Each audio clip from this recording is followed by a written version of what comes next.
Nossa, estava andando de skate, ele bateu numa pedrinha e ele parou e eu continuei em movimento. Por que isso acontece? É por causa da inércia! Vamos aprender o que é? A primeira lei de Newton, princípio da inércia. O que é inércia? É quando um corpo permanece em repouso ou em movimento retilíneo uniforme, a menos que haja uma força resultante não nula externa atuando sobre ele. Para entender melhor, vamos definir alguns conceitos. Corpo são várias partes de matéria juntas. Movimento retilíneo uniforme é quando um corpo está em velocidade constante em uma trajetória reta. Resumindo, um corpo tende a estar no seu estado natural, a não ser que uma força esteja atuando sobre ele. Mas o que seria seu estado natural? É a tendência do corpo a permanecer do jeito que está. Um exemplo é quando estamos dentro de um ônibus em pé, e o mesmo freia bruscamente por inércia. Somos atraídos para frente. Quando um carro vai fazer a curva, é necessário que uma força atue, pois, de outra forma, o carro irá seguir uma linha reta. Como podemos ver na tirinha, o skate bate na pedrinha e para. Mas como o menino estava em cima do skate, em movimento, sua tendência é continuar em movimento, mas a resistência do ar iria atuar sobre o menino, parando ele eventualmente. Caso essa força não existisse, o menino permaneceria em movimento. Exercícios. Um automóvel com motorista e um passageiro move-se em movimento retilíneo uniforme. Repentinamente, o motorista faz uma curva para a esquerda e o passageiro é deslocado para a direita. O fato relatado pode ser explicado pelo princípio da A. Inércia, B. Ação e reação, C. Conservação de energia, D.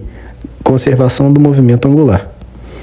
Podemos perceber que a questão correta é inércia, ou seja, a primeira lei de Newton, que diz: um corpo em movimento tende a permanecer em movimento. Assinale a alternativa que apresenta o enunciado da lei da inércia, também conhecida como primeira lei de Newton. Letra A. Qualquer planeta gira em torno do Sol, descrevendo uma órbita elíptica, da qual o Sol ocupa um dos focos. Letra B. Dois corpos quaisquer se atraem com uma força proporcional ao produto de suas massas, inversamente proporcional ao quadrado da distância entre eles. Letra C. Quando um corpo exerce uma força sobre outro, este reage sobre o primeiro com uma força de mesma intensidade e direção, mas de sentido contrário. Letra D. A aceleração de que um corpo adquire é diretamente proporcional à resultante das forças que nele atuam, e tem mesma direção e sentido dessa resultante. Letra E. Todo o corpo continua em seu estado de repouso ou de movimento uniforme em uma linha reta, a menos que eles estejam agindo forças com resultantes, não nulas. A resposta correta é a letra E. Todo o corpo continua em seu estado de repouso ou de movimento uniforme em uma linha reta, a menos que sobre ele estejam agindo forças com resultantes não nulas. A partir dos estudos aprofundados realizados por Galileu e Newton, é possível entender que foram construídas algumas leis.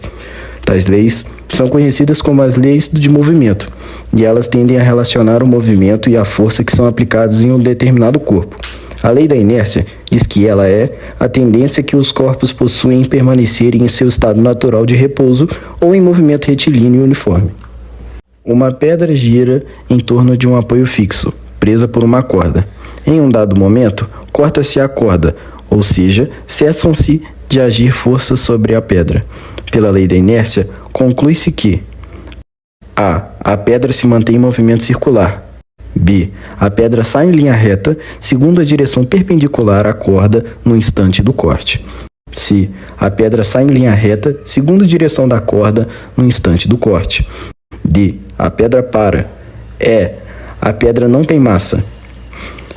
Pode-se perceber que a alternativa correta é a B. Sabendo-se que a pedra está sendo girada em torno de um ponto fixo e presa por uma corda, podemos afirmar que a força de tração equivale à nossa força centrípeta. Assim, ao tangenciarmos a trajetória descrita por essa pedra, percebemos que a mesma, em todo o trajeto, forma um ângulo de 90 graus entre a tração e a velocidade estabelecida. Portanto, podemos afirmar que ao cortar a corda, a pedra sai em linha reta, segundo a direção perpendicular à corda no instante do corte.